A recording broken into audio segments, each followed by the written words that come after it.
you guys that Ayushi has received her Malta visa, and I think it's a wonderful feeling to be at this stage of taking her into after this arduous journey that we had. So first of all, congratulations Ayushi on this accomplishment. Thank you so much. That finally a dream has come true and you will be moving abroad. But before we start talking about it, how everything fell into place, I would like to know why did you decide to go abroad since you were already working and you were settled, you had already done bachelor's, master's, and you had acquired a lot of skills. So why did you want to go abroad? So this has been asked to me a number of times, and yes, it is completely true that here my life is quite settled. I mean, I have a good job and I'm earning well for that matter. And then, if I talk about my degree or my skills, then yes, of course, that also I have. But I have always been that kind of a person who always has this hunger of learning something or the other. And this was quite an opportunity for me because this is something that feels like a dream come true, and moving abroad and studying there is also quite an experience. So I never wanted this experience or this chance to, just slip out of my hands like that. So as I got this opportunity, I thought that maybe I should give it a good try, and I worked towards it. Right. What made you decide this country? So when I was looking out for countries, obviously first option was an English-speaking country. But then as I delved into the research more and more, I found that moving to English-speaking countries and moving to a European country like Malta, there is a difference because right now in today's scenario, I feel that a country where you can get good work opportunities and a good work-life balance is very important, and that is why Malta was my option. And the first reason why I chose this country is that it is an English speaking country. Although I know a foreign language, so even this was asked to me a number of times that why did you go to France because you know French language. But I didn't opt for France because I had already researched for it as well, and the cost of living was too high for me there. And when I compared it with Malta, then everything fell into its place, and there were certain things that really were going my way, and then the employment rate is also very good in Malta. I think 96%. It is said that 96 or 97% of the population is employed, so that's a really good point. I mean that's a plus point. And then the weather is quite good there. What suggestion would you like to give to the student those who are preparing for IELTS, before they think of going abroad? So this is one thing that they have to sail through from. First of all, research is extremely important. You find out which course you want to go for because choosing the right course is very significant because it might land you up in a good job or not at all. So that's the first thing. Then another thing is obviously preparing for the IELTS exam. So that is also an important point because that's the, I mean, you can say that's the gateway of entering into a different kind of a world. And the third thing is that you have to research about the colleges a lot where you want to go to, research about the country. You have to consider even small factors because there you will be all alone by yourself and nobody is going to help you out. So this is the harsh reality, but everybody has to face it. I'll also be facing it once I go there.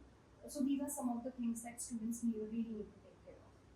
I want to know how the overall visa process went out.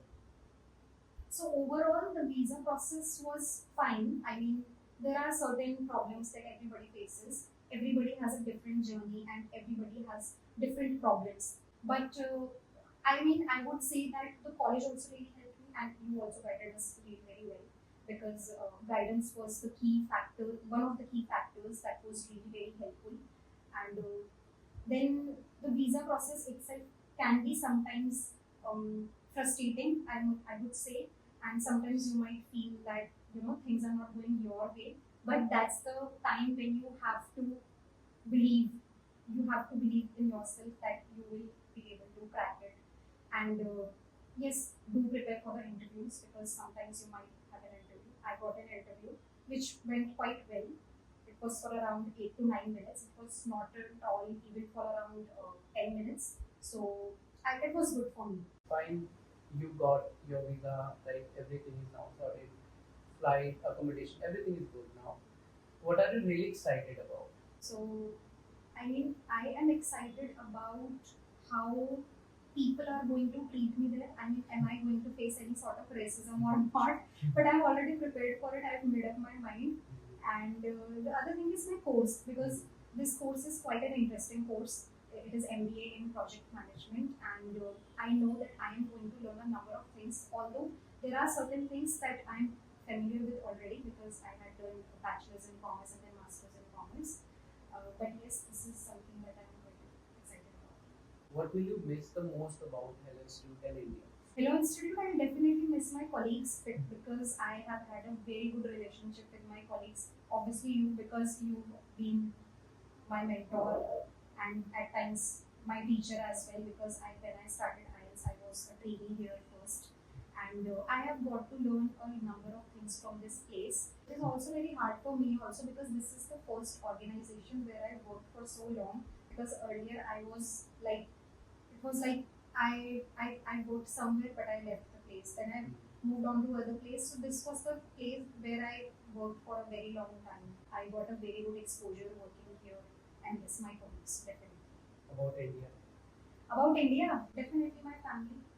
Any suggestion that you like to make to the students, those who are thinking of embarking on to their career abroad? Just be very confident and make wise decisions while choosing your courses, your colleges, or the country itself first. So that's the only advice. I really congratulate you.